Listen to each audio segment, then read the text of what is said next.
So, unfortunately, today is our last day in Medellin, Colombia. Our experience of Medellin, I love this city so much. There is so much to the city that is so um, impressive. um, if you want to be in a city where they care about the transportation and the health of their people, Medellin is the place to be.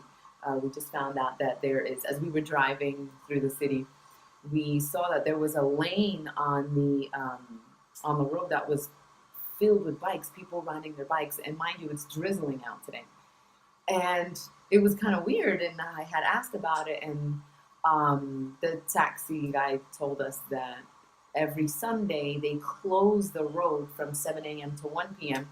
so that people can just ride their bikes back and forth. And a lot of people do it, whether it's raining or not, because there are a lot of people here who like to work out. So it's really nice. You know, they do have bike lanes and motorcycle lanes here in Medellin. One thing to look out for is that there are more motorcycles on the street than there are cars. Um, they're not bigger motorcycles, they're smaller. They almost look like dirt bike style. But there are a lot of those here in Medellin, and there are a lot of accidents, probably about 70 accidents a day because of the motorcyclists.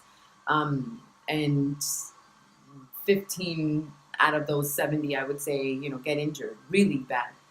On our way to one of the stores, we actually saw an accident, but there was a guy on the motorcycle. He fell off, I guess, into this little ditch thing and fell off. He didn't hit anyone else, but we had to slam on our brakes. He was okay. He got up and he was just like all upset of his bike, and so it was quite scary. But they get into an accidents a lot. But because of that, they had raised their insurance, so that's a good thing to keep out for. But Medellin, the people are so welcoming. They're so nice. They're so cordial. They would say, good morning, good afternoon, good evening, bienvenido. They're just very, very welcoming, and I really, really love that. The service here is absolutely amazing. We love the service here, and we just love the people from Medellin, or just Colombia in general, because when we went to Guatapé, the people were just as warm. So those are the good parts that I can remember so far. Babe, can you remember anything wonderful about Colombia? They're just so warm, welcoming, and genuine. It just comes out naturally to them. It's not like it's forced or fake. They seemingly care. They just like to have, that warm, welcoming Even environment, and they just treat each other very well. Everybody has been really, really nice to us. I love the people here, really. Even if you're in an elevator, they'll say, good morning, good evening. When you're stepping out, they'll say, have a good day. If you're not used to it, it's something that really impacts you a little more. Any other little tips that you could give for people who come to Medellin or to Guatapé? You're missing out. No, for real. The experience here, oh my God, it felt magical. And Medellin, to me, it feels like, or to us, I would say, right? It feels like it's a city in the clouds. Literally, it feels like you're a city in the cloud, because as you're driving, you look up at the buildings, and then there's cloud. It's just really amazing. You have to come here to experience. That's what I would call Medellin, city in the clouds. And Guatapé is, oh my God, and the little town in Guatapé. Did you say about the how they closed down the highway? Yes, right? Isn't that so cool?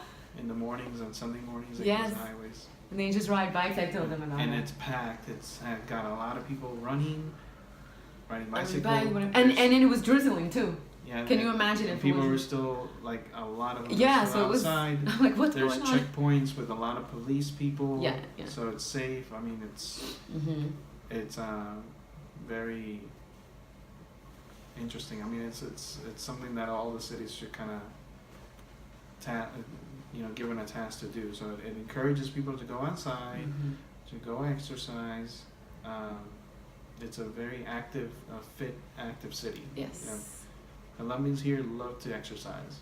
I mean, they're outside walking around, and believe me, when we go up and down those mountains, you'll start feeling it in your legs. Yeah, you see a lot of people on bicycles riding up that mountain, and they're just so determined. And there's a lot of them that do that. It's right. It's like so common here. But we're definitely gonna come again. I mean, there's multiple things to do, but there's also things that are outside of the city. They're like 2 hours away. We can do coffee tours. We can do flower tours. We can do ATVs. I mean, tours. There's You so know, that much take you out. I mean, there's just a lot of things to do here. And this, like, as you're driving out, it's beautiful. The scenery you get, you always have the scenic view. Always. One thing though about here is, I don't know, I guess they don't have car inspections, you know, so the pollution's in the car. Like, if you have most people just leave their windows down because the weather is perfect here in Colombia. It's like an eternal spring. So people don't usually use the ACs in their car. They just ride with their windows down. So if you're riding with your window down, you're gonna get all that pollution. If you're renting a car, just pull all your windows up and use the AC. If you're gonna, use the AC, just put it on to circulate within. You know, that's the way you can eliminate that problem. And when you're renting an Uber, when you're getting an Uber, you have one person has to sit in the front. You have to, because a lot of it's not legalized here yet. So a lot of taxi drivers, they get really upset. If you're by yourself, sit in the front. If there's more than one of you, of course, one of you are gonna sit in the front. Yeah. So smart tip: sit in the front when you're getting Uber. Yeah, or just learn about what's going on in each city. So those are so far what I can think of right now of Colombia. But we love Colombia, and thank you for following us on our trip, and it was so fun.